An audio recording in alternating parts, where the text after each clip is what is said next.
আচ্ছা দেখেন এইখানে হচ্ছে আমরা কি কি আঁকছি। এখানে আমরা আঁকছি হচ্ছে আমাদের মুখ দিয়ে খাওয়ার পরে খাবারটা এদিক দিয়ে যায়, হ্যাঁ এদিক দিয়ে যায়, আর এই যে এই জায়গায় যে ইয়াটা আছে সেটা বন্ধ হয়ে যায়, কারণ এটা দিয়ে কি ঢুকে, বাতাস ঢুকে। এই যে আপনি নিঃশ্বাস নিলে নিঃশ্বাসটা এদিক দিয়ে এসে এখানে ঢুকে, এই বাতাস ঢুকে আপনার এই ফুসফুসে যায়, খাবারটা এদিক দিয়ে এসে এই খাদ্যনালী দিয়ে সোজা নেমে এই পাকস্থলীতে চলে আসে। বুঝতে পারছেন? অটোমেটিকলি আমাদের এই জায়গায় যে আলজিভ মানে একটা জিহ্বা আছে, ইপিগ্লটিস বলে, সেটা বন্ধ হয়ে যায়, দরজাটা বন্ধ হয়ে যায় যাতে এটা শ্বাসনালীতে না ঢুকে। মাঝে মাঝে শ্বাসনালীতে ঢুকে যায় না, ঠিক আছে, খাবার তখন ওই নাক দিয়ে বের হয়ে যায় ইয়ে আসা, তো ওটা মাঝে মাঝে হয়, কিন্তু নর্মালি খাবার আসলে এটা বন্ধ হয়ে যায়, আমি পিছন দিয়ে খাবারটা চলে যায়, সামনে দিয়ে হচ্ছে নাক দিয়ে যে বাতাস নিয়েছেন সেটা চলে আসে।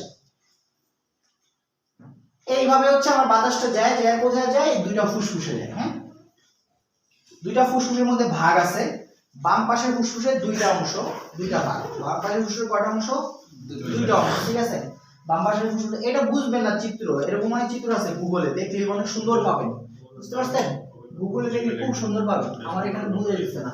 এই যে দেখেন, এই যে চিত্র দেখছেন, এই দেখেন, দেখছেন, এই দেখেন এই চিত্র, জি স্যার, জি এখানে সুন্দর করে দেখা আছে না, অনেক সুন্দর করে, আমার থেকে সুন্দর করে আছে।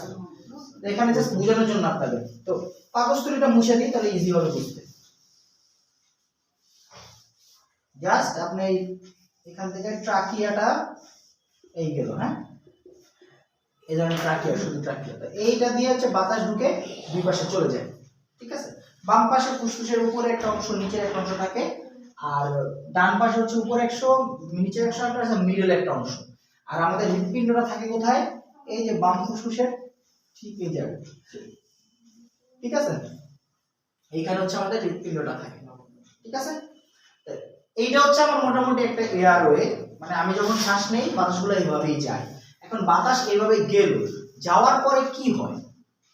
ধরেন আপনি তো এটা দেখতেছেন, আসলে মেনলি আমরা শ্বাসটা পাই কেমনে, অথবা আসলে আমরা কি নিঃশ্বাসটা নেই কেমনে, অথবা বুঝি কেমনে যে আমরা অক্সিজেন পাচ্ছি, কার্বন ডাই অক্সাইড ছাড়ছি, তাই না? অক্সিজেন কই গেল, কার্বন ডাই অক্সাইড কোথা থেকে আসলো, সেটা এখন আমরা দেখাই।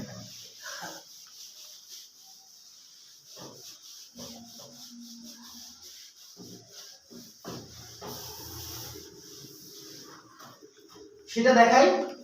দেখেন ওই যে আপনার এরকম একটা কয়েকটা মানে আলাদা করে ভাগ করছি না, এরকম একদম এই লাস্টে এরকম আইসা আইসা আইসা আইসা ঠিক এরকম হয়, এরকম হয়। আবার এই পাশে ধরেন এরকম, এইগুলোর ভিতরে অনেকগুলো অ্যালভিউলাই থাকে। কি থাকে? অ্যালভিউলাই,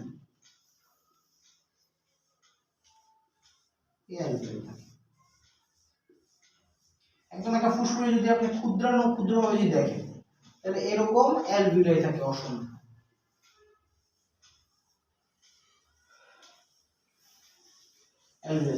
এখন আমার কথা হলো যে এই যে অ্যালভিউলাই গুলোতে আমি হচ্ছে যে নিঃশ্বাস নিছি, সেই নিঃশ্বাসের অক্সিজেন গুলো আছে এখানে, তাই না? এখানে অক্সিজেন আছে না? অক্সিজেন আছে না? এখানে কি শুধু অক্সিজেন আছে? কার্বন ডাই অক্সাইড আছে না? দেখেন কার্বন ডাই অক্সাইড আছে, কিভাবে আছে? এই যে এই প্রত্যেকটা অ্যালভিউলার আশেপাশে এরকম কৌশিক জালিকার মতো রক্তনালী থাকে। কৌশিক জালিকার মতো কি থাকে? রক্তনালিকা থাকে। যে কৌশিক জালিকাগুলা কি হইছে, এই যে আমাদের এখানে একটা হার্ট আছে, এই হার্টের উপরে একটা চেম্বার, মাঝখানে দুই ভাগ করা, নিচে একটা চেম্বার। এই নিচের চেম্বার থেকে আপনি এভাবে ধরেন উঠে হচ্ছে কি গেছে, একটা আর্টারি, সেটা কই গেছে? ফুসফুসে গেছে। এই যে ফুসফুসে গেছে, এই ফুসফুসে গেছে, যা এরকম কৌশিক জালিকা হইছে। কৌশিক জালিকা, এখানে যে আমার ব্লাডটা আসলো সেটা কি? শরীরের কার্বন ডাই অক্সাইড সমৃদ্ধ ব্লাড।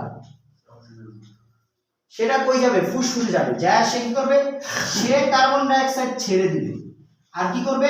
অক্সিজেন, তারপরে কি অক্সিজেনটা নিয়ে এসে বাম পাশের হার্টে দিবে। এখানে অক্সিজেন, এখানে কার্বন ডাই অক্সাইড, বাম পাশের হার্টে দিলে পরে বাম পাশের হার্ট থেকে এখান থেকে বের হয়ে সারা শরীরে চলে যায়। এইভাবেই তো আমরা পুরো বডিতে অক্সিজেন পাইতেছি, তাই না? আমি হার্ট পড়াইছি না আপনাদের? হার্ট পড়াইছি না? হার্ট পড়াইছিলে আপনারা খুব ভালো মতো বুঝবেন, কারণ হার্ট আমি পড়াইছি।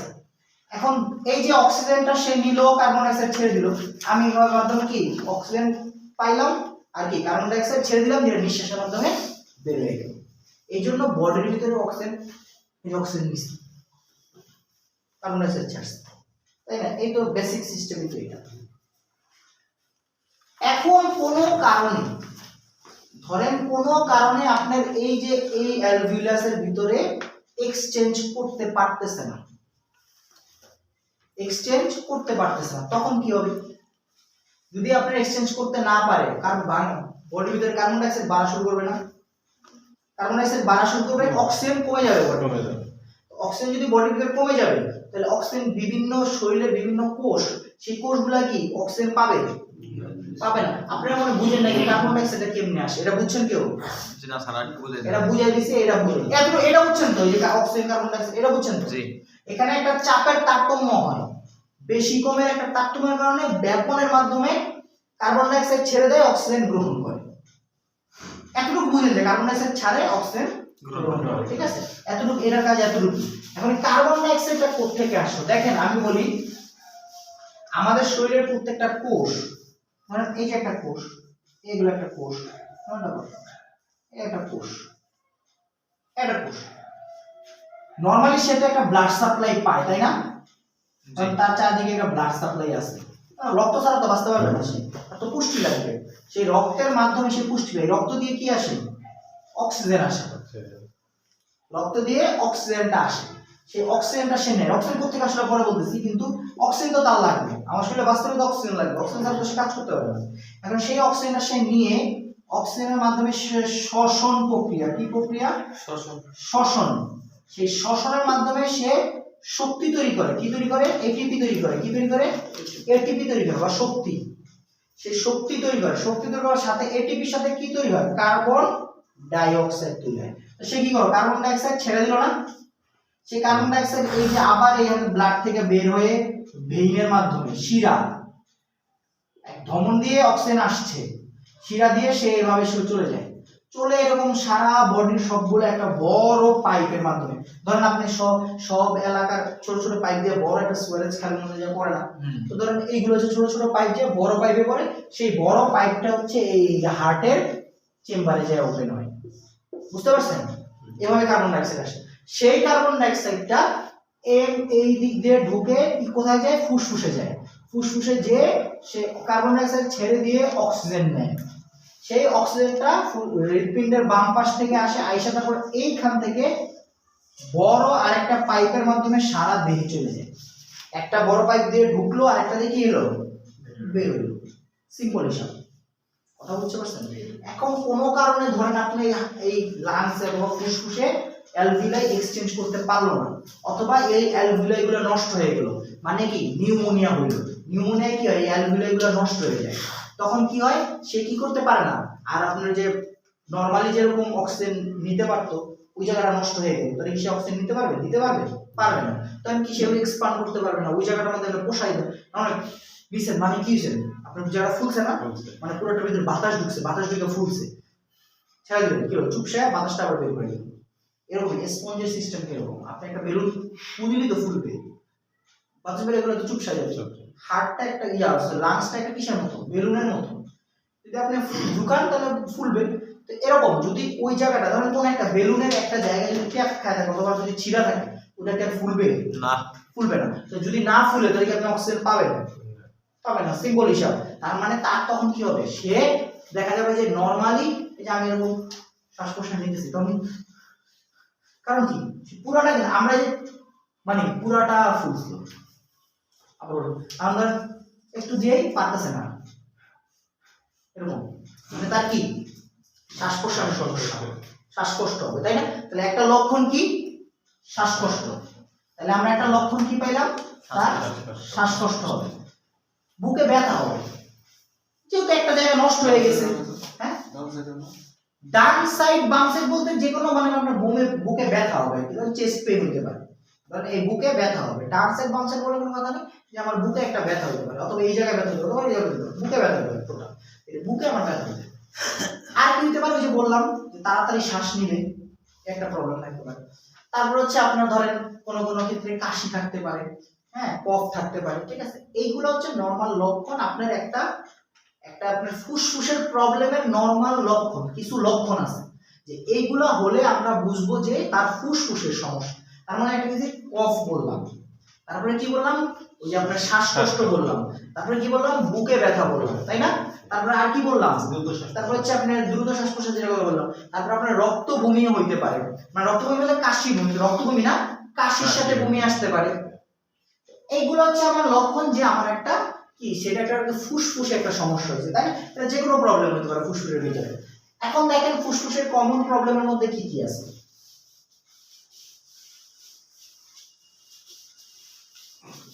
এই পর্যন্ত বুঝেন না এমন কেউ আছেন?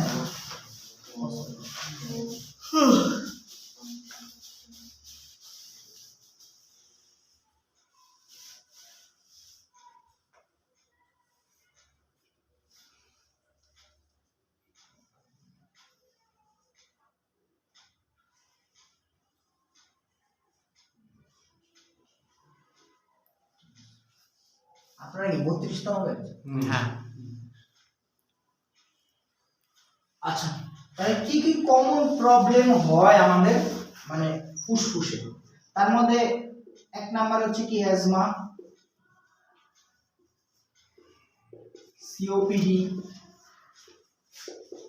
TB, pneumonia. Asthma, COPD, TB, pneumonia, আরো আছে অ্যাবসেস হতে পারে। তারপর হচ্ছে আপনার কি হতে পারে, কার্সিনোমা মানে ক্যান্সার। হ্যাঁ, কার্সিনোমা হতে পারে, ক্যান্সার হতে পারে। কি হতে পারে, অ্যাজমা সিওপিডির নাম তো শুনছেন সবাই, টিবি নিউমোনিয়ার নামও সবাই জানেন। অ্যাবসেস হতে পারে, কার্সিনোমা হতে পারে, ঠিক আছে। অ্যাবসেস হতে পারে, আর কি হতে পারে, কার্সিনোমা। কার্সিনোমার মধ্যে কি হতে পারে, স্মল সেল কার্সিনোমা, আর এটা হচ্ছে নন স্মল সেল কার্সিনোমা। নন স্মলের মধ্যে কি আছে, অ্যাডেনো কার্সিনোমা, এটা মনে রাখেন তৈরি হবে, অ্যাডেনো কার্সিনোমা, ঠিক আছে। আরো আছে কয়েকটা, এটা মনে রাখেন, asthma, COPD, TB, pneumonia, abscess, carcinoma. এখন এগুলা নিয়ে একটু রিলেটেড কথাবার্তা কিছু বলি, আমরা ডিটেইলসে পড়াবো, আপনাদের এই টপিকস আছে, ঠিক আছে। এগুলো আমার ক্লাসই আছে, ফুল ক্লাসই পাবেন আপনারা। একটু একটু করে বলি, দেখেন অ্যাজমার প্রবলেম, অ্যাজমার সমস্যাটা কিভাবে হয়। অ্যাজমা সমস্যাটা হচ্ছে আপনার নরমালি একটা লোক দেখবেন যে আমরা যখন ধরেন একটু ঠান্ডা যায় অথবা ধুলাবাড়িতে যায়, একটু হাঁচিয়ে আসতেই পারে, অল্প হাসতেই পারে। যাদের অ্যাজমা তারা আপনার এরকম কিছু থাকতেই পারবে না, ধুলাবাড়িতে কি থাকতে পারবে না, থাকতেই পারবে না টোটালি। তার কি খুব সমস্যা হবে, শ্বাসকষ্ট হবে, থাকতেই পারবে না, ঠিক আছে। সিওপিডি প্রবলেম, সিওপিডিতে কাশি থাকে, ঠিক আছে, লিনেন থিন হয়ে যায় পেশেন্ট, ঠিক আছে, বুকে ব্যথা থাকে, এগুলা থাকে। আর টিবির ক্ষেত্রে কি হয়, তো ক্রনিক কফ, কয় সপ্তাহ বেশি, 3 সপ্তাহ বেশি কফ, যদি কাশি থাকে 3 সপ্তাহ বেশি কাশি থাকে। আজকে আমরা টিবি নিয়ে কথা বলবো। নিউমোনিয়া, নিউমোনিয়ার ক্ষেত্রে বললাম ওই যে আপনার লাংয়ের যে একটা প্যারেনকাইমা থাকে বা লাংয়ের যে অ্যালভিউলাস থাকে সেগুলা কি হয়ে যায়, নষ্ট হয়ে যায়, জন্য কি তার এক্সচেঞ্জের সমস্যা হয়। আর অ্যাবসেস হচ্ছে কি আপনার একটা ইনফেকশন থেকে যদি মানে কি পুষ জমে যায়, পুষ জমলে সেটা হচ্ছে কি আপনার অ্যাবসেস সমস্যা। আর কার্সিনোমা মানে ক্যান্সার, ক্যান্সার হইলে ক্যান্সারের কিছু লক্ষণ আছে, এইটা সম্বন্ধে একটু হালকা আজকে কথা বলবো। তাহলে টিবি আর হচ্ছে নিউমোনিয়া। টিবি সম্পর্কে কথা বলি, অ্যাজমা সিওপিডি ক্লাস আছে, ওটা নিয়ে কথা বলবো। আচ্ছা, টিবি, টিবি আমাদের দেশে একটা কমন প্রবলেম। টিবি আমাদের দেশে একটা কমন প্রবলেম। এই টিবি নিয়ে আমাদের দেশে ব্যাপক ক্যাম্পেইন হচ্ছে, মানুষজন অনেক সচেতন, টিবি সব মিলে অনেকটাই আমাদের যক্ষা এখন কিন্তু নিয়ন্ত্রণে, বাংলাদেশের টিবি নিয়ন্ত্রণে। এখন একটা কথা হচ্ছে টিবি জিনিসটা কি আসলে, টিউবারকুলোসিস। কি টিউবারকুলোসিস, এটা কি দিয়ে হয়, মাইকোব্যাকটেরিয়াম টিউবারকুলোসিস, একটা ব্যাকটেরিয়া, নাম কি, মাইকোব্যাকটেরিয়াম টিউবারকুলোসিস। এটা কি কি করে যায়, প্রশ্ন কি করে। এটা হচ্ছে আপনার প্রথমে আমাদের নিঃশ্বাসের সাথে যাবে, যাওয়ার পরে সেটা লাংসের একটা জায়গায় যায়, সে বসে, ঘর বানায়, বাসা বানায়, সে প্রথমে লাংসের ওই জায়গাটার ভিতরে সে প্রথম আপনার ইনফেকশন করবে, করার পর সে কি হবে, কিছু লিম্ফ নোড আছে আমাদের শরীরে, কিছু লিম্ফ নোড আছে, লিম্ফ নোড সেই লিম্ফ নোডে সে ইনভলভ করার পরে কি করে, সে একটা কমপ্লেক্স তৈরি করে, সেই কমপ্লেক্স থেকে সে একটা ওই আপনার পুরো লাংসটারে ধরে ফেলে। তখন কি হয়, আমার ওই লাংসটা নিজের মতো কাজ করতে পারবে না, ফাংশনটা আগের মতো করতে পারবে। তখন কি হয়, তার ক্রনিক কফ হয়, ওখান থেকে কি হয়, কফ হয়, সিক্রেশন হয়, যেন কফ বের হয়, অনেক কাশির সাথে কি হয়, কফ হয়, ঠিক আছে। আর তার কি হবে, জ্বর থাকবে, কি থাকবে, জ্বর থাকবে, ঠিক আছে। নাইট সোল, মানে রাতের বেলা শরীর ঘামায়, রাতের বেলা কি হবে, শরীর ঘামাবে। সন্ধ্যাবেলা জ্বর আসবে, কি আসবে, এই সব লক্ষণ আছে নাকি, সন্ধ্যাবেলা জ্বর আসে, ইভিনিং রাইজ অফ টেম্পারেচার বলে দেন, সন্ধ্যাবেলা জ্বর হয়, রাতে শরীর ঘামায়, ঠিক আছে। 3 সপ্তাহের বেশি কফ থাকে, ঠিক আছে। এগুলো হচ্ছে যক্ষার বিভিন্ন লক্ষণ, ঠিক আছে। যক্ষা ভালো হয়, ঠিক আছে। তো যক্ষার মেইন লক্ষণ এইগুলো যদি হয়, আপনি কি করবেন, প্রথমত আপনার কাজ হচ্ছে আপনি ডাক্তারের পরামর্শ নেবেন যে আমার কোনো সমস্যা হচ্ছে কিনা। তখন সে হচ্ছে আপনার টেস্ট দিবে, কিছু টেস্ট আছে, তার মধ্যে টেস্ট হচ্ছে একটা হচ্ছে চেস্ট এক্সরে করি আমরা, চেস্ট এক্সরে করি। তারপরে হচ্ছে আপনার চেস্ট এক্সরে করার পরে তারপরে হচ্ছে আপনি করবেন হচ্ছে এফবি, অ্যাসিড ফাস্ট বেসিলি স্টেন করি। তারপর হচ্ছে আপনার জিন এক্সপার্ট, মোটামুটি এই 3টা জিনিস করলে। আর একটা আছে মন্টক্স টেস্ট, এমটি টেস্ট বলে, বা Mantoux test, Mantoux test, chest X ray, Mantoux test, তারপর হচ্ছে আপনার এফবি স্টেইন, তারপর হচ্ছে কি জিন এক্সপার্ট। এইগুলা করলে মোটামুটি আমাদের ফরিদপুর মেডিকেল কলেজে এগুলা সবই হয়, ঠিক আছে। জিন এক্সপার্টও আছে, সবই আছে। তো এইগুলা করলে মোটামুটি জীবাণুটা ধরা পড়ে যায়। চেস্ট এক্সরে করলেই টিবির একটা নরমাল আপনার এক্সরে দেখলে আমরা বুঝি যে সেটা একটা টিবির সমস্যা, বুকের ভিতরে ছোপ ছোপ ছোপ ছোপ থাকে। আপনারা যদি কেউ কাছে নেট থাকে গুগলে দেখে নেবেন, বাসায় যে দেখবেন টিউবারকুলোসিস এক্সরে, কি টিউবারকুলোসিস এক্সরে বা টিবি এক্সরে, এটা দিলে দেখবেন যে ছোপ ছোপ ছোপ ছোপ ছোপ ছোপ বুঝে যাচ্ছে, বুঝতে পারছেন। সেই ছোপ ছোপ ছোপ ছোপ গুলো যখন দেখবেন তাহলে মোটামুটি আমরা ওটা দেখি বুঝে ফেলি, আমাদের আর কোনো টেস্ট করা লাগে না, ঠিক আছে। আর কোনো টেস্ট করা একটা করে দেবো, মন্টক্স টেস্টও করা যায়। তারপরে কি আছে এফবি এর কথা বললাম, এটা করলে আপনার মন্টক্স টেস্ট করলে হচ্ছে আপনার কি ওই জীবাণুটা কতটুকু ইনডিউরেশন ওই হিসাব করে আমরা মন্টক্স টেস্ট আমরা দেখি। তারপরে কি দেখি আমরা জিন এক্সপার্ট, জিন এক্সপার্ট করলেও আমরা বুঝতে পারি, ঠিক আছে। তো এই ইনভেস্টিগেশন গুলো আমরা করি। এখন ট্রিটমেন্টটা কি দিই, হ্যাঁ ট্রিটমেন্টটা দেই হচ্ছে আমরা এন্টিটিভি ড্রাগ, এন্টিটিভি ড্রাগ বলে এগুলো, হ্যাঁ। এন্টিটিভি ড্রাগটা দুই রকম দেখা যায়। একটা হচ্ছে ইনিশিয়াল ফেজে, ইনিশিয়াল ফেজে হচ্ছে 2 মাস বা 2 মাস দেই, আর কন্টিনিউয়াস দেই বাকি 4 বা 5 মাস দেই কন্টিনিউয়াস ফেজ।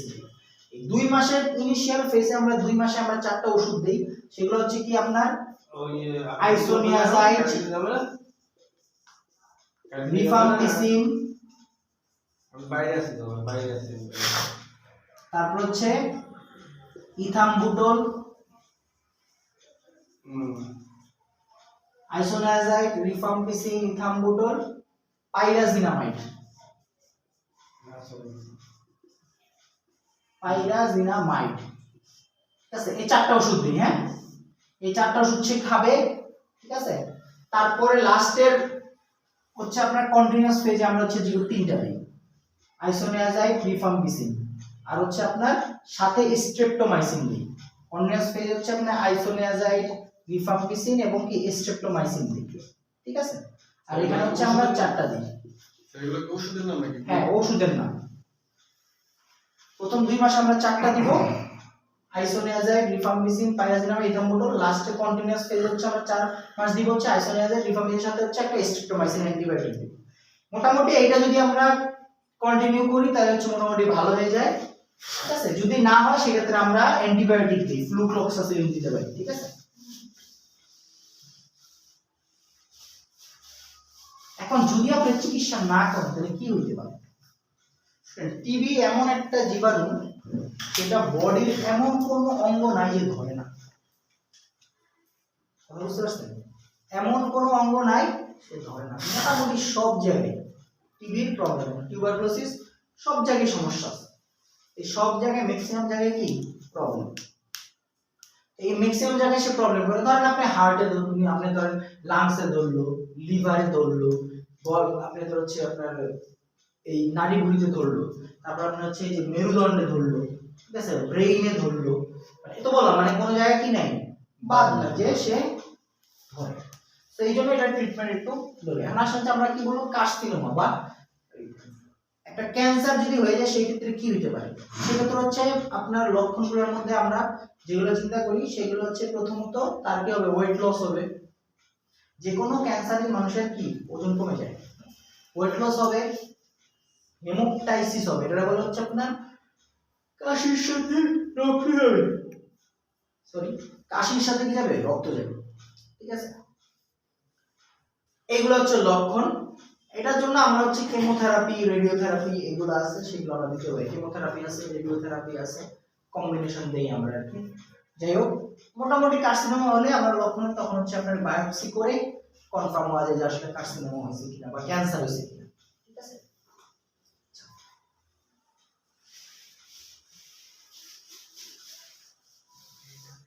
লাংসের সাথে মানে আপনার সম্পর্কিত আরো একটা জিনিস, সেটা হচ্ছে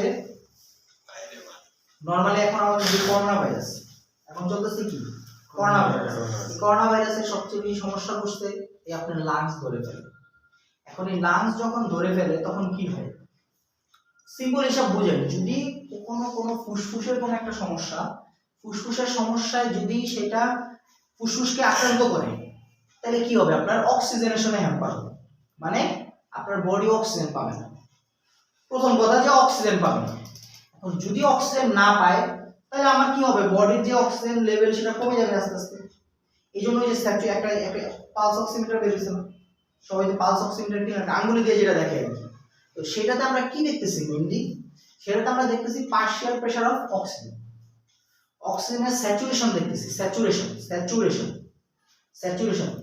দেখা যায়। তো এই স্যাচুরেশনটা আমাদের কত পার্সেন্টের উপর থাকতে হবে, 93% এর উপর থাকতে হবে। কত পার্সেন্ট, 93% এর উপরে থাকতে হবে। যদি এর নিচে কমে যায়, এর নিচে চলে আসে, তাহলে বুঝতে হবে কি সেটা আস্তে আস্তে আপনার শরীরকে ডেটোরিয়েট করতেছে, কি করতেছে, ডেটোরিয়েট করতেছে বলতে মানে আপনার অক্সিজেনের পরিমাণ বডিতে কমা শুরু করছে। অক্সিজেন পরিমাণ বডিতে কমা যদি শুরু করে তখন এই স্যাচুরেশন লেভেলটা আস্তে আস্তে ফল করবে। স্যাচুরেশন লেভেল ফল করার পরে কি হবে, আপনার বডির টিস্যুগুলোর সাথে সাথে ব্রেইন অক্সিজেন পাবে না। এখন ব্রেইন যদি অক্সিজেন না পায় তাহলে কি হবে, ব্রেইন অক্সিজেন না পেলে ব্রেইনের একটা জায়গা কি হয়ে যাবে, ড্যামেজ হয়ে যাবে, এটা ইনফ্রাকশন বলি আমরা, ইনফ্রাকশন বা আপনার কি বলে এটা ইসকেমিয়া, কি বলে ইসকেমিয়া কি ইসকেমিয়া বলতে কথার অর্থ হচ্ছে আমি অক্সিজেন লেভেল মানে অক্সিজেন সে পাচ্ছে না। এখন যখন একটা পেশেন্ট আপনার অক্সিজেন কম পাবে তখন স্বভাবতই সে কি করবে, দ্রুত শ্বাস প্রশ্বাস নেবে, তার তখন শ্বাসকষ্ট হবে। এই করোনা ভাইরাসের যখন আপনার এই লাংসটাকে ইনভলভ করে অথবা লাংস যখন সে আক্রমণ করে তখন মোটামুটি সেই লাংস থেকে ব্রেইন তারপর হচ্ছে আপনার হার্টেরও তখন সে কি করে মানে আপনার ধরে ফেলে। তখন হার্ট যে যখন সে ধরে তখন কি হবে, হার্ট যদি পাম্প করতে না পারে তাহলে কি হয়, নরমালি আমি অক্সিজেন তো নিতেই পারতেছি না এক, আবার হার্টও পাম্প করতে পারতেছে না, দুইটার কারণে কি হবে, টিস্যু অক্সিজেন লেভেল এত ফল করবে আস্তে আস্তে আপনার স্যাচুরেশন কোথায় চলে আসবে, 50 40 এর নিচে চলে আসবে, 30 এরকম হয়ে গেলে তখন আর কি ওই রোগীটাকে উঠানো যায় না, ব্যাক করানো সম্ভব হয়।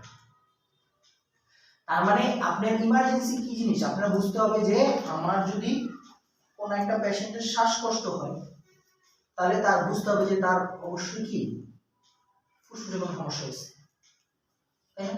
তাহলে তখন আপনার ইমিডিয়েটলি আপনি কি করবেন, ইমিডিয়েটলি তারা আপনার হসপিটালাইজেশন করতে পারেন।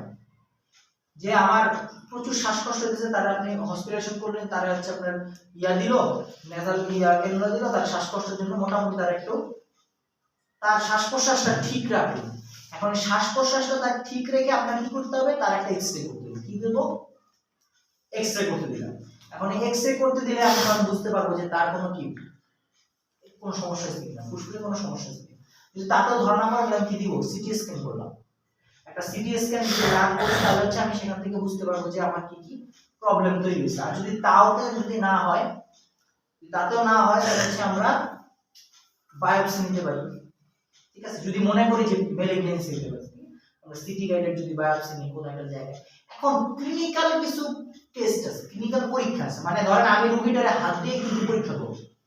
একটা ফুসফুসের রোগী, তারে আমি হাত দিয়ে কি পরীক্ষা, প্রথমে আমি ধরে তারে শোয়ানোর পরে হচ্ছে প্রথমে আমি তার জায়গাটারে পুরোটা খুলি, খোলার পরে হচ্ছে তার দেখি যে পুরো তার বুকটা দেখি, বুক পেট পুরোটা বুকটা দেখি, আমি বুক দেখি, এখানে দেখি, মোটামুটি বুকটা দেখি। দেখার পর আমি কি করি, দেখার পর হচ্ছে আমি দেখি যে তার ওই জায়গায় মুভমেন্টে কোনো সমস্যা আছে কিনা। নরমালি আপনি সমান না দুটা সমান উঠবে না, আপনাদের সমানভাবে উঠবে না, তাই না? এখন ধরেন যদি কারো এই পাশে কোনো প্রবলেম থাকে তাহলে সেটা উপরে উঠতে পারবে না, পারবে না। তার মানে কি ওই পাশে আমি মুভমেন্টটা কি দেখব, কম বা থাকবে না মুভমেন্ট, তাই না? আচ্ছা, গেল মুভমেন্ট দেখলাম। তারপরে দেখলাম হচ্ছে তার যে হার্টের যে বিটটা, সেই বিট ওখানে দেখা যায় কিনা, ধরলে তো বুঝাই যায়, কিন্তু দেখা যায় কিনা সেটা আমরা দেখবো যে এখানে কি দেখা যাচ্ছে কিনা, দেখা যাচ্ছে। ঠিক আছে, তারপরে হচ্ছে আর কি দেখবো, ওইখানে হচ্ছে তার দেখার মধ্যে আর কিছু নাই, আর হচ্ছে আপনার শ্বাস প্রশ্বাস কতটুকু হয়, প্রতি মিনিটে সে কয়টা নিল, এটা আমরা বসে দেখি যে কতবার উপরে নামলো, মানে শ্বাস প্রশ্বাসের মিনিটে কতবার, 15-16 বার কম, মানে নরমাল, 20-এর উপরে গেলে বেশি। ঠিক আছে, এখন আমরা হাত দিব, হাত দিয়ে কি দেখবো, এই যে তার যে ট্রাকিয়াটা, এটা জায়গা মতো আছে কিনা, এটা মাঝখানে থাকে না, হাত দিয়ে দেখবো যে এটা জায়গা মতো আছে কিনা। তারপরে কি দেখবো, হার্টের বিটটা দেখবো, এখানে ধরে এখানে চাপ দিয়ে ধরে দেখবো যে হার্টের বিটটা ঠিক আছে কিনা। গেল, তারপরে আর কি দেখবো, এক্সপান্সিবিলিটি, আপনার এই বুকটা সে এমনি ধরবো, আমি এমনি ধরে এমনি দেখবো, সে শ্বাস নিলে তো আমার হাতটা বড় হবে না, আবার কাছে আসবে, বড় হবে, আবার কাছে আসবে, তাই না? এরকম হবে না? যদি শ্বাস নেয়,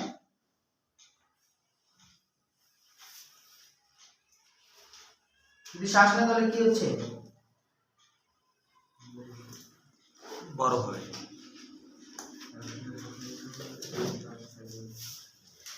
বেলুন ফুলবে। ঠিক আছে, তখন হচ্ছে আপনার শ্বাস, নরমালি শ্বাস নিলে আমার হাতটা ছড়ায় যাবে। ঠিক আছে, তো এইটা দেখলাম। তারপরে কি দেখবো, তারপরে হচ্ছে আমি তার হচ্ছে এখানে তাকে শোয়াই হচ্ছে আমি তাহলে এভাবে ধরে বলে যে আপনি 3-3 বলেন, বলে 3-3 বলেন, 3 দেন, আপনি হাত দিয়ে দেন, আপনি মনে হয় যে একটা ইয়া লাগে না, একটা ভাইব্রেশন হয় না, 3-3, হ্যাঁ ভাইব্রেশন হয় না? এইটা কম অথবা বেশি হতে পারে, তার অ্যাকর্ডিং টু যে রানসে পানি থাকলে একরকম, বাতাস থাকলে আরেক রকম। ঠিক আছে, তো এইটা দেখি, আরেকটা দেখি, এরপর আমরা কি করবো, এভাবে দেখি প্রতিটা ফাঁকা জায়গায়, খাঁচার ফাঁকা জায়গায় এরকম দেখি, সেটা আওয়াজ হয়, আওয়াজটা কিরকম, ধরেন যদি বাতাস থাকে তাহলে আওয়াজ ধরেন টিম্পেনিক শোনা যাবে, মানে বাতাসে একটা আওয়াজ আছে, আপনি বেলুনের উপরে টোকা দিলে এরকম একটা আওয়াজ হয়, ওরকম একটা আওয়াজ হবে। আর যদি পানি থাকে তাহলে জিনিসটা কেমন একটা ড্যাব আওয়াজ হবে না, পানি থাকলে। আমরা এটা দিলে বুঝি যে এটার ভিতরে কি পানি আছে নাকি বাতাসই আছে। নরমাল লাংস থাকলে তো বাতাস, সমস্যা নেই, কিন্তু ড্যাব হলে কোন বুঝি কি সেটা পানি আছে। এরপরে আমরা কি করি, কানে স্টেথোস্কোপ দিয়ে আমরা এখানে ধরে দেখি যে তার ব্রেথ সাউন্ডটা কেমন, শ্বাস প্রশ্বাস মিলে একটা সাউন্ড হয়, লম্বা, নরমালি একটু শ্বাসটা বড়, নিঃশ্বাসটা ছোট। ঠিক আছে, তো এইটা আমরা একটু বুঝতে। আচ্ছা, তারপর হচ্ছে লাস্টে কি দেখি, কোনো শব্দ আছে কিনা, এই পিঠের নিচের দিকে ধরলে বুঝে যাবে, ডিমের খোসা ভাঙার একটা শব্দ হয়, শ্বাস নিলে ছাড়লে একটা ডিমের খোসা কর্ম আওয়াজ হয়, ভাঙলে যেরকম একটা আওয়াজ হয় না ডিমের খোসা, ঠিক সেরকম একটা আওয়াজ হয়। তো এইটা খুঁজি, আপনি যে সিওপিডি, ঠিক আছে, সিওপিডি, অ্যাজমা, এগুলো ধরলে এরকম আওয়াজ পাওয়া যায়। ঠিক আছে, বুঝতে পারছেন? আচ্ছা, আরো কিছু সমস্যা আছে ফুসফুসে, কি কি সমস্যা সেগুলো, পানি জমতে পারে, বাতাস বেশি ঢুকতে পারে, কোথায়, ফুসফুসের ভিতরে, এমনি বাতাস ফুসফুসের ভিতরে না, ফুসফুসের পর্দার ভিতরে বাতাস ঢুকে যেতে পারে। ঠিক আছে? ফুসফুসের পর্দার ভিতরে বাতাস ঢুকে যেতে পারে। হ্যাঁ বল, হ্যাঁ বল। ও আচ্ছা আচ্ছা, না রুমে গেছিস? ও আচ্ছা ঠিক আছে, ঠিক আছে। তো ওইটা হচ্ছে এরকম কিছু সমস্যা আছে, যেমন পানি যদি জমে, ধরেন পানি জমলো, পানি জমলে হচ্ছে পানিটা কোথায় জমে? পানিটা ফুসফুসের ভিতরে জমে না, কিন্তু আমি আপনাদের বলছিলাম যে ফুসফুসের একটা কি আছে, পর্দা আছে। এটা ফুসফুসের গায়ে লাগানো একটা পর্দা আছে, ফুসফুসের একটু ফাঁকা রেখে আরেকটা পর্দা আছে।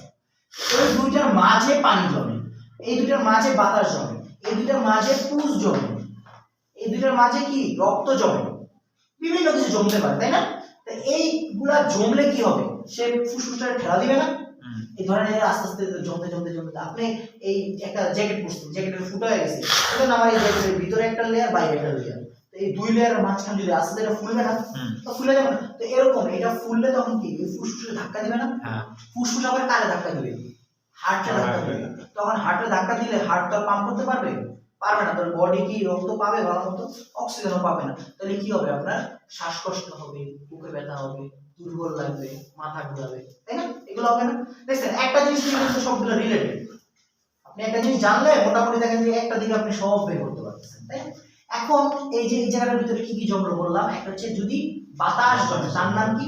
নিউমোথোরাক্স। কি জমে? বাতাস জমে, তার নাম কি? নিউমোথোরাক্স। নিউমো কথার অর্থ কি? বাতাস, এই জন্য নিউমোনিয়া বলে, ঠিক আছে? নিউমোথোরাক্স। তারপর হচ্ছে কি? হাইড্রোথোরাক্স। হাইড্রো মানে কি? পানি। তাহলে পানি জমলে হাইড্রোথোরাক্স। হেমোথোরাক্স, হেমো মানে কি? ব্লাড, রক্ত জমে। তারপরে পায়োথোরাক্স। কি থোরাক্স? পায়োথোরাক্স। পায়ো মানে কি? পুষ। এই যে এগুলা জমে, এগুলার ট্রিটমেন্ট কি? এগুলার কি ট্রিটমেন্টটা কি? এগুলার ট্রিটমেন্ট হচ্ছে এটার ভিতরে ইনসিশন দিতে হয়, নিডল দিয়ে ঢোকায়, তারপরে অ্যাসপিরেশন বাইরে থেকে ভিতর নিয়ে চলে আসে, বুঝতে পারছেন? এটা টান দিয়ে পরে কি নিয়ে আসে, ঠিক আছে? তো ইনসিশন অথবা কি ড্রেন, একটা টিউব দিয়ে দেয়, টিউব ঢুকাই দেয়, টিউব দিয়ে ড্রেন হয়ে বের হয়ে যায়। তাহলে আমি এদিকে একটা টিউব ঢুকাই দিলাম, একটা টিউব ঢুকাই দিলাম, সেই টিউবটা ঢুকাই দিলে কি হবে? ওটা দিয়ে আস্তে করে বের হয়ে যাবে, যদি জমা থাকে ওটা আস্তে আস্তে বের হয়ে যাবে। তাহলে আপনি যদি এটা না সরান, তাহলে কি আপনার হার্টটা কি পাম্প করতে পারবে? সরি, লাংস তো আপনার ফুল করতে পারবে না, মুভমেন্ট করতে পারবে না, তাহলে কি আপনার সমস্যা হবে? এই জন্য এটার চিকিৎসা হচ্ছে কি, কোনো ট্যাবলেট কিছুই না, এটার চিকিৎসা হচ্ছে আপনি ড্রেনেজ করবেন। প্রথমত কি করবেন? ড্রেনেজ করবেন। ইনসারশন এবং ড্রেনেজ মানে আপনি একটা টিউব লাগাই দিতে হবে, প্রথমে অ্যাসপিরেশন করবেন, ধরেন বাতাস আছে এর ভিতরে, তখন আপনি ওই বাতাস যদি থাকে ওটার জন্য আপনি একটু ফুটা করে দিবেন, ফুটা করে বাতাসটা বের হয়ে আসলো। আবার বাইরে ফুটা যেটা করছেন ওটা বাইরে আবার রাখা যাবে না, ওপেন রাখা যাবে না, ওইটা কিছু একটা দিয়ে আটকে রাখতে হবে। তখন হচ্ছে কি হবে? ওই বাইরের বাতাসটা ঢুকতে পারবে না, ভিতরের বাতাসটা সব কি হয়ে যাবে? বাইরে চলে আসবে, ঠিক আছে? আচ্ছা, আর হচ্ছে তো বললাম একটা টিউব দিয়ে দিলে টিউব দিয়ে এগুলো বের হয়ে যাবে। এগুলো সব হাসপাতাল সেটিং করবে। আপনাদের হচ্ছে যতটুকু দরকার যে আপনারা যদি বুঝেন যে যার শ্বাসকষ্ট হইতেছে অথবা তার দুর্বল লাগতেছে, মাথা ব্যথা করতেছে, এগুলো সবই হচ্ছে আপনার অক্সিজেন কমের লক্ষণ, যে বডিতে অক্সিজেন কম, এই কারণে হচ্ছে এই সমস্যাগুলো হয়, ঠিক আছে? আচ্ছা, আর কি কি সমস্যা হইতে পারে আমার লাংসে? আর কি সমস্যা হতে পারে? সেগুলো হচ্ছে ইনজুরি। কি ইনজুরি? মানে তারপরে ঘুরি ঘুষি মেরা বসে মনে মারামারি হয় না, মারামারি হচ্ছে তো বুকে ঘুষি মারে। অনেক পাড়া টাইপের লোক যেগুলো আছে, অনেক শক্তিশালী লোক যদি ঘুষি মারে আপনি খেয়ে যাবে, খাঁচা ভাঙা ভিতরে ঢুকে যাবে, খাঁচা ভাঙা ভিতরে ঢুকে যেতে পারে, অথবা ধরেন বাঁকা হয়ে ভিতরে ঢুকে যেতে পারে, এটা গর্ত হয়ে যেতে পারে। এইগুলা হইলে কি হয়? আপনার উপরে তো রিপসটা আছে, মানে হাড্ডিটা আছে, এই যে হাড্ডিটা উপরের দিকে, এই হাড্ডিটা যদি ভাঙা যায় কয়েকটা জায়গায়, এটার নিচে কি আছে? প্রত্যেকটা হাড়ের নিচে রক্তনালী থাকে। কি থাকে? রক্তনালী থাকে। এই রক্তনালীটা নষ্ট হয়ে যাবে না, ভাঙা ছিঁড়া যেতে পারে, ছিঁড়ে গেলে কি হবে? আপনার রক্তনালী থেকে রক্ত বের হওয়া শুরু করবে। আবার আপনার ঠিক বুকের নিচে অনেকগুলো স্ট্রাকচার আছে, ধরেন যে ফুসফুস আছে, ফুসফুসের কি আছে? ফুসফুসে যে ট্রাকিয়া বা শ্বাসনালী আছে, সেই শ্বাসনালীর পিছনে খাদ্যনালী আছে। আপনি এমন কিছু একটা দিয়ে আপনি ভুতা খাইছেন, শ্বাসনালীও কেটে গেল, আপনার খাদ্যনালীও কেটে গেল। মারা যাবে সেটা তো ঠিক আছে, মারা এটা তো ডেঞ্জারাস, সেটাই বলতেছি। এর এই হলে মিনিমাম 50% লোক মারা যায়, 50% লোকই কি মারা যায়। বাকি যারা থাকে তাদেরকে আপনার ইমিডিয়েট কি করতে হয়, এটা ইমিডিয়েটলি অপারেশন করতে হবে, ইমিডিয়েটলি অপারেশন করতে হবে। ইমিডিয়েটলি অপারেশন করে ওই জায়গাগুলো আপনার হচ্ছে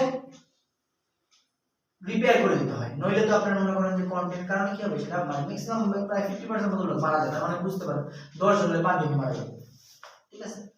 এই ইনজুরি হতে পারে, সেই ইনজুরির কারণে বিভিন্ন জায়গায় ইনজুরি, আবার এখানে পিছনে যে বললাম মহাধমনী যেটা বের হয়, সেই মহাধমনীটার মধ্যে এটা হতে পারে, তারপরে মহাশিরা, সেই মহাশিরাটা ছিঁড়ে যেতে পারে, খাদ্যনালী ছিঁড়ে যেতে পারে, শ্বাসনালী ছিঁড়ে যেতে পারে, তারপরে হচ্ছে আপনার এই ভিতরের দিকে ঢুকে যেতে পারে, তারপরে আপনার খাঁচার যে হাড়গুলো আছে সেই হাড়গুলো ভাঙা কি হতে পারে, ভিতরে যে নালীগুলো আছে সেই নালীগুলো ভেঙে যেতে পারে, এই নষ্ট হয়ে যেতে পারে, ছিঁড়ে যেতে পারে। এই যে আপনার ব্লিডিং হইতেছে, একটা পেশেন্টের ইন্টারনাল এরকম ব্লিডিং যদি হয় তাহলে কি হবে, তার পেশেন্টটা কিসে চলে যাবে, শকে চলে যাবে না। শক মানে বুঝেন তো, শক মানে কি বলেন, শক মানে হচ্ছে আপনার একটা মানে বডির অক্সিজেন সাপ্লাই কমে যায়, কেন, ডিউ টু আপনার ব্লাড সাপ্লাই কম, মানে আপনার ব্লাড কমে যেতে, শরীর থেকে ব্লাড বেড়ে যেতেছে, ব্লাড বেড়ে যায়, যে বার্নের রোগী কেউ যদি পুড়ে যায় শরীর, মরে কেন, শক হয়। শক কেন হয়, তার এগুলো সরি এইগুলো থেকে হচ্ছে আপনার কি ফ্লুইডও বের হয়, রক্ত বের হয়, সব বের হয়ে যায় শরীর থেকে। তা আপনার শরীরে আছে 5 লিটার ব্লাড, এর মধ্যে 2-3 লিটার, 2 লিটার পর্যন্ত ঠিক আছে, 1.5 লিটার পর্যন্ত ঠিক আছে, 2 লিটারের পরে বেশি গেলে তারপরে কি আপনার কোনো শক্তি থাকে, আপনার মোটামুটি বডির ভিতরে 2 লিটারের বেশি যদি ব্লাড বের হয়ে যায় তখন ওইখান থেকে রিভার্স করা পসিবল। 2 লিটারের বেশি, 2 লিটার মানে কি 4 ব্যাগ, 4 ব্যাগ ব্লাডের বেশি যদি আপনার বের হয়ে যায় তাহলে আপনি কি আর ওটা 2 লিটারে ব্যাক করানো পসিবল না, বুঝতে পারছেন। তার মানে শকে যদি চলে যায়, এই যে বিভিন্ন অঙ্গ ছিঁড়ে ছিঁড়ে গেছে, তো ব্লাড তো বের হয়ে যাচ্ছে, আপনার সারা শরীরে যেটা দিয়ে ব্লাড যাবে সেটাই যদি ছিঁড়ে যায় মহাধমনী, তাহলে কি আপনার ব্লাড পাবেন, আপনি হার্টও ব্লাড পেতেছেন না, কিছু পেতেছেন, তার মানে তখন আপনি শকে চলে যাবেন। শকের ফিচার কি, আপনি কিভাবে বুঝবেন যে একটা রোগী শকে আছে, তার প্রেসার কমে যাবে, অনেক প্রেসার কমে যাবে, কিন্তু এই যে পালস এখানে ধরতে পারেন, পালস দেখতে পারেন সবাই, এই যে পালসটা এখানে দেখেন, এই যে এখানে হাত দেন তিন আঙ্গুল দিয়ে, তিন আঙ্গুল দিয়ে হাত দেন সবাই, অথবা বৃদ্ধ আঙ্গুল দিয়ে, তিন আঙ্গুল দিয়ে হাত দেওয়া বেটার, ভালো। আপনি হাত দেন না কেন, এখানে হাত দেখছেন লাফাইতেছে না একটা জিনিস, এটা মিনিটে কতবার লাফায়, মিনিটে নরমালি লাফায় 60 থেকে 90 বারের মধ্যেই, 70 75 65 যার যেমন 82, আমার যেমন ধরেন 80 মতো থাকে, 60 থেকে 90 100 পর্যন্ত নরমাল, 60 থেকে 100 ধরা হয় বেশি। হ্যাঁ, দৌড়াদৌড়ি করলে হইতে পারে, জিম করলে হইতে পারে, অথবা এক্সারসাইজ করলে হইতে পারে, 130 অনেক বেশি, নরমাল 120, নরমাল 120 তো এটা তো নরমাল না, মানে ইয়া থাকলে খেলাধুলা করা ছাড়াই ক্যালসার ছাড়া এত বেশি, ডক্টর কনসাল্ট করেন 120 বেশি, ঠিক আছে। তো আর প্রেসারটা খুবই কম থাকবে, প্রেসার কমে যাবে, লো প্রেসার থাকবে, আর এইটা বেশি থাকবে, হ্যাঁ এটা ধরেন আপনি 100 উপরে থাকবে, 100 উপরে, ঠিক আছে। এই গেল, আর কি থাকবে, তার এই যে পেরিফেরি স্কিন কোল্ড ঠান্ডা থাকবে, কি থাকবে, ঠান্ডা থাকবে, কি থাকবে, ঠান্ডা থাকবে,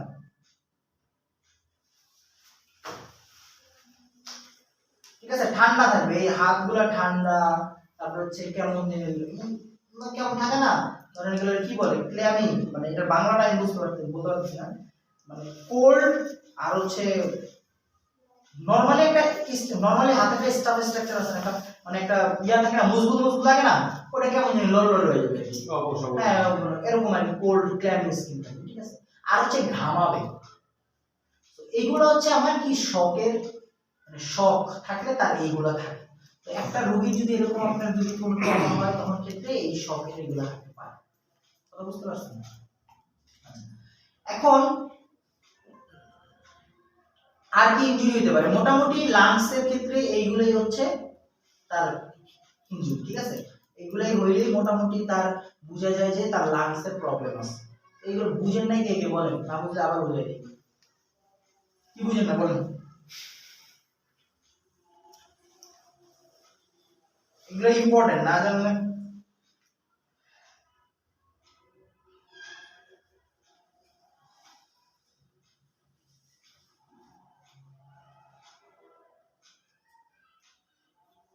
এগুলো আপনার ধর হচ্ছে এইগুলো যদি না বুঝে তাহলে আপনি একটা ফুসফুসের রোগ ধরতে পারবেন না।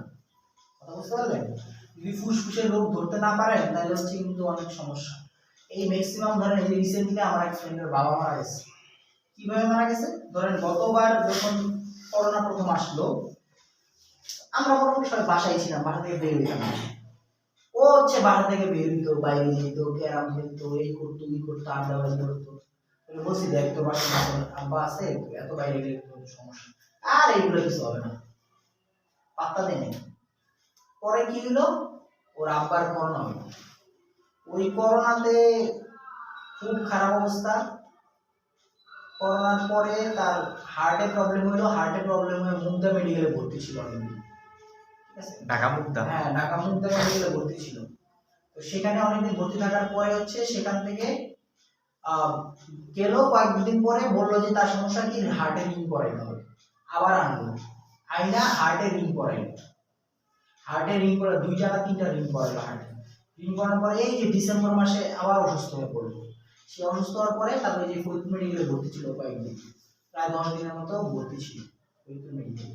ঠিক আছে, 10 দিনের মধ্যে সে ভর্তি ছিল ফরিদপুর মেডিকেলে। ভর্তি হওয়ার পরে তারপর বাসা চলে গেছে, প্রায় এই যে ডিসেম্বর মাসে মারা যাবে, জানুয়ারি 27 তারিখ মারা গেল। হার্ট অ্যাটাকে মারা গেল। এমআই হয়েছে, এমআই মায়োকার্ডিয়াল ইনফার্কশন, এমআই মারা গেল। তার মানে কি, আপনার এক করোনা ভাইরাসে লাংস থেকে হার্ট ধরে একদম তার সব ইয়ে করে দিচ্ছে, ইনজুরি করে আনছে।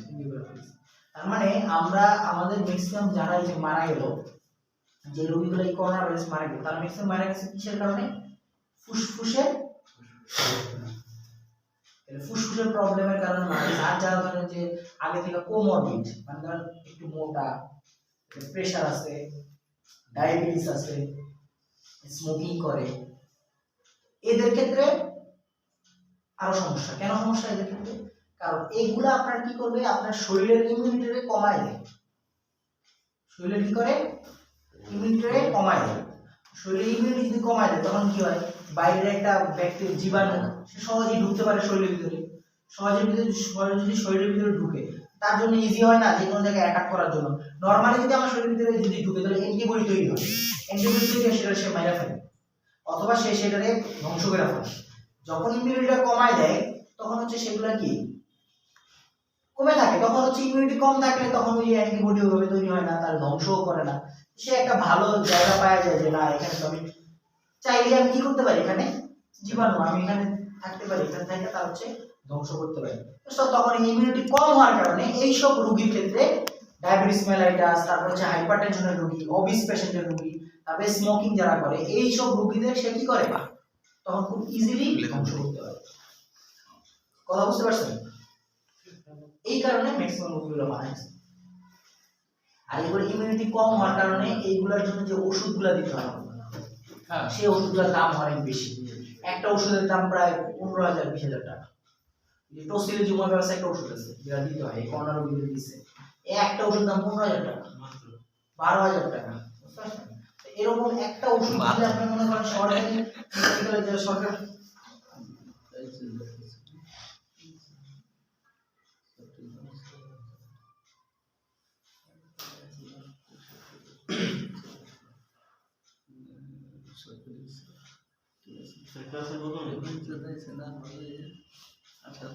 ক্লাস করা বলছে 12টা পর্যন্ত যাবা, আসবেন না? মোটামুটি লাংসের এই প্রবলেমগুলো হচ্ছে আমাদের আমরা ফেস করি নরমালি। এইগুলা যদি আপনি সিম্পটমগুলো ধরতে পারেন তাহলে আপনি তার ইনভেস্টিগেশন দিতে পারবেন। আর হচ্ছে ইনভেস্টিগেশন দিলে তখন হচ্ছে ওখান থেকে রোগ ধরা পড়ে। শুনুন, লাংসের রোগ ধরা সহজ, বুঝতে পারছেন? লাংসের মানে ফুসফুসের রোগ ধরা সহজ। Chest x-ray